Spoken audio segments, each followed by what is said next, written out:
And I've been watching him for a while, and I realized, you know what he is? He's a chick whisperer. He speaks woman. And it's a very effective tool because women hold a lot of power. Like when he was hired to do The Daily Show, he was hired by a woman. Do you have her name? See if you can pull her up. Yeah, there she is. And she was interviewed by Variety, I believe it was, and they said, well, why Trevor Noah? And she cited reasons such as he's really appropriate for 2015, and he's such a citizen of the world, was another quote. In other words, we're not really concerned with funny. We're concerned about multiculturalism and what it means and globalism, basically, diversity.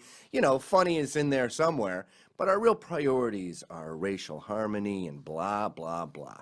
So he wasn't hired because he was funny. He's hired because he's a mixed race guy from South Africa. And by the way, she had to step down shortly after that because ratings were plummeting from her terrible decisions. But check out, so you heard about this woman who said kefa, which is like their N-word.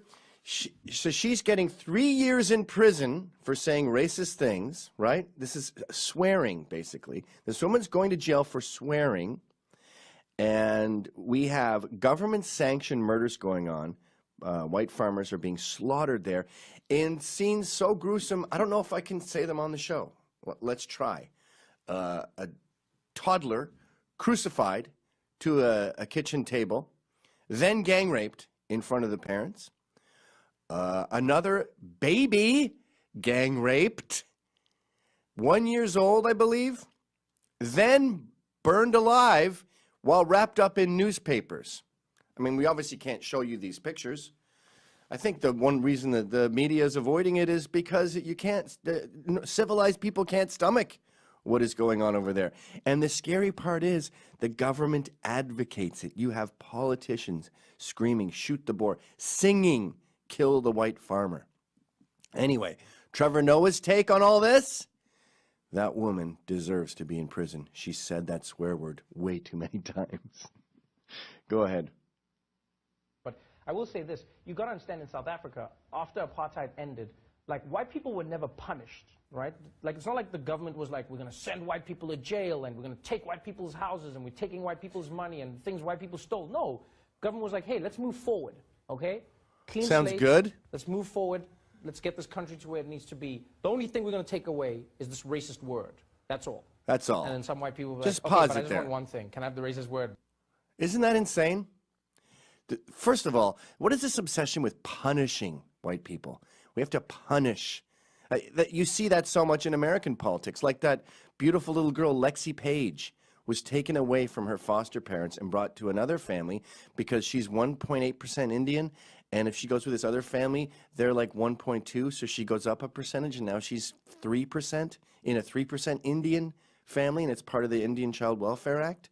Why was that promoted? Why was that allowed? To punish white people for what they did to Indians. It's revenge, and of course, the 6-year-old is the one who suffers. But it's a strange, sadistic policy to have ingrained in the government.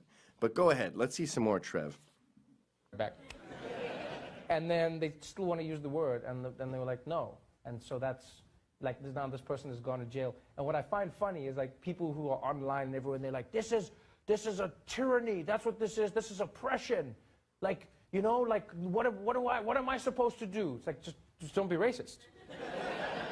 I love how people make it like it's the hardest thing ever. It's not like you go to jail for like mistake racism. This is like hardcore racism. And people are like, I don't know how I can live in this country. South Africa has become a tyranny. I can go to jail for just being racist. Yeah.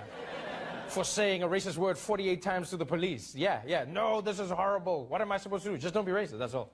Just don't say the word. They're like, this is horrible. I'm like, it's not actually that horrible. Like, I'm willing to bet if like you had that situation flipped. Imagine if a black person in America said like cracker to a white cop 48 times. I would have been shocked if they got to 15 before they got shot. That would have ended real quick. Be like, you cracker, bang, bang, bang, bang, bang. Be like, oh, what happened? I thought his words were a gun. I'm so sorry. Oh my God. That's enough. Is that nauseating? I hate this guy. It's funny how some things set us off and others don't, like the NRA stuff. I just go, well, I don't understand your argument. But this kind of stuff, this hypocrisy really makes me sick because people are being murdered right now. And the assumption, by the way, if you have a problem with it, is that you can't accept that you're going to be a minority soon and you're losing power. That's the assumption. There's all these assumptions with political correctness that no one has to justify. Like, we need to censor conservative sites because they can lead to alt-right stuff, because that can then start a new Nazi party, and the next thing you know, we have another Holocaust. And you go, I understand your theory, but it's a nutty theory. As I said the other day, it's exactly as absurd as saying we can't have guys running around in short shorts. I mean, it's gonna make other men think they're gay, and the next thing you know, we're gonna have like thousands and thousands of gay people everywhere. So men, keep those shorts long. I don't want to see your sexy legs. It's just as illogical. But check out Trevor, woman whispering. This is how he got the job at Comedy Central. He speaks woman. So he's talking to Oprah. And the way he uses his rhetoric and charm with no facts or anything, just garbage talk, appeals to ladies, especially Oprah, who's taking this hook, line, and sinker. Let's see the chick whisperer. America's getting to a place where it feels like it is extremely divided along partisan lines. And conversations have shifted to a point where human beings no longer see a human being on the other side of this discussion. Can you just pause it? Tough. So he's saying that we dehumanize people. This guy just lied and said that if a black man said cracker one too many times, he would be assassinated by the police. If that's not dehumanizing, I don't know what is. But go back to Trev. One side should be empathetic towards the other side when the other side doesn't see them as human beings. And that's a fundamental breakdown that seems to be happening in America. And you can't deny, and this is my thing, is I tell people all the time, they go like, oh, if you hate America, why? I'm like, yeah, I never said I love it. If I didn't love it, I wouldn't be here. This is a great place. What is she? She's like I love Americans. I have a great scientist time. from outer space. Having an issue with Donald Trump doesn't Professor make me time unique travel? because every Republican saw it before he was in office, you know. And so if, as you said, going back to character, if your character shifts depending on who's in power, then was it your character to begin with? That's the way I see Brilliant. it. So, brilliant. Doesn't mean anything. So he's saying that Donald Trump became right-wing overnight when he became president, and that's proof he's a phony. This is a guy also, check out this clip, where he just sits there and says, I don't know if Donald Trump is a white supremacist. I know he doesn't like black people. Well, I would say this. I don't know if Donald Trump is a white supremacist. I do know that he prefers white people over black people. You know, I do know that he has said on multiple occasions that, you know, he doesn't want black people involved in the counting of his money or, you know, involved in the running of his world. I do know that he has specifically gone out of his way with these companies to oppress black people. I do know that he hasn't been as quick to react in the aid of black people as he has been with others. I do know that he has supported and continues to retweet white supremacists on his Twitter account. So I always say to people, I go, you tell me. It's weird because America is the kind of place where someone can get more offended at you calling them a racist than at the fact that they are a racist. So this dude is chock-a-block with rhetoric and divisive bullshit, yet he gets away with saying that's the problem with America in general. Comedians are the worst. Comedians are the biggest hucksters, snake oil salesmen in pop culture today.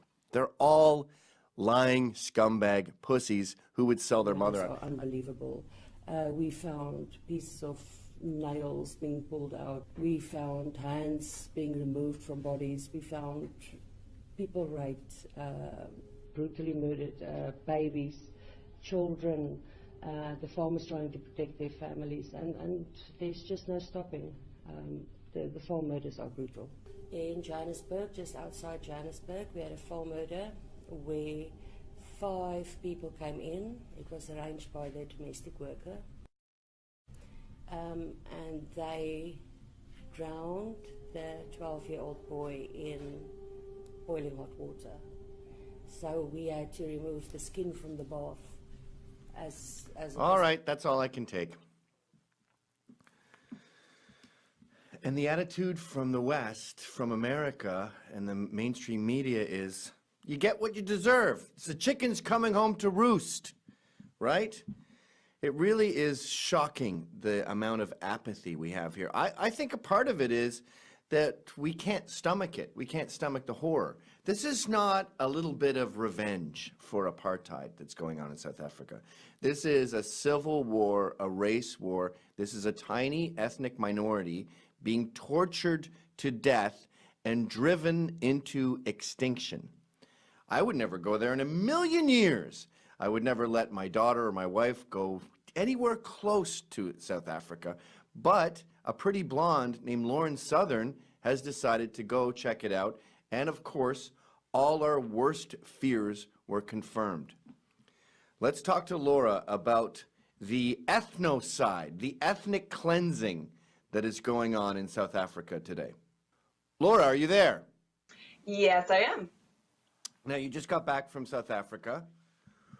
We've been watching your videos on Twitter, and, you know, South Africa, we know the story, and some of us, the curious class, who cares, is familiar with it, but it just never ceases to amaze me how bad it is.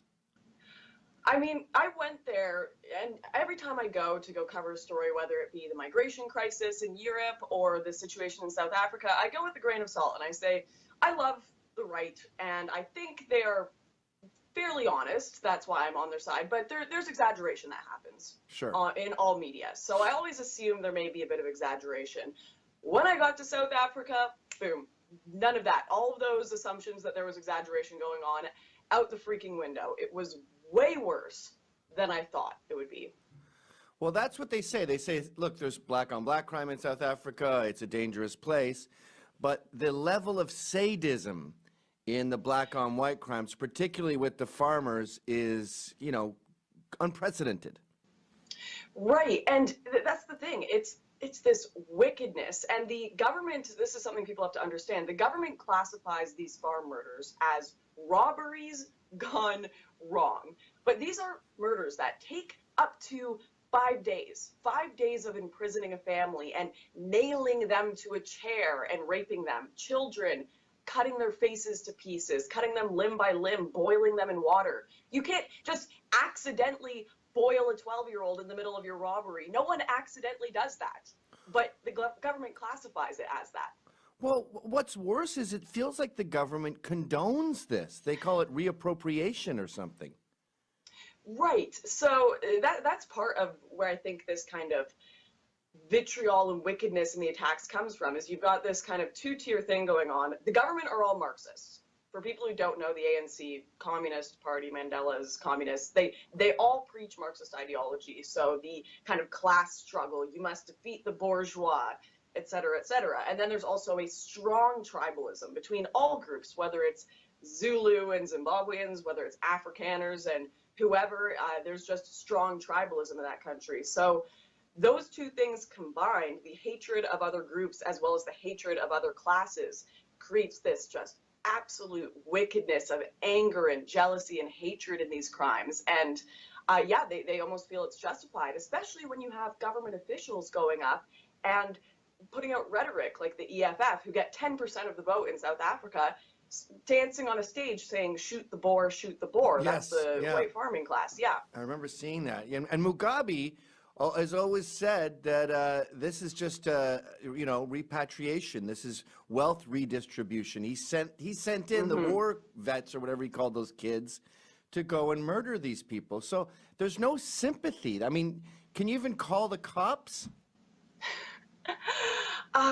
Yeah, that's the thing. The cops are useless for the most part. They'll come over and they'll be like, all right, people died. And maybe if, like the one woman that I interviewed, they caught the guy like months and months later, and he had already stabbed his girlfriend to death. The man who murdered this woman, Janine's father, already stabbed his girlfriend to death. They didn't catch him. I think he even got off with the crime. And then he only gets 15 years for murdering 2 people. He could be on parole in 6 years. So not only are the cops useless, The justice system is useless. And the government, they won't even collect, they have, since 2001, they now refuse to collect statistics on race and murder and farm murders. The So government is collect completely stats on it. useless. I saw yesterday they're going to be running out of water in Cape Town in a matter of weeks. Do you want to know why that happened? That's actually a really fun story as well. They've got something called BEE. It's called Black Economic Empowerment. Now imagine affirmative action, but backwards. So Yes. if you've only got 13% African Americans in the United States, only 13% of African Americans can be in the NFL. You have to have proper representation. So Afrikaner, the white people there, are only 8% of the population. So they fired like 50% of their government staffers in energy. And suddenly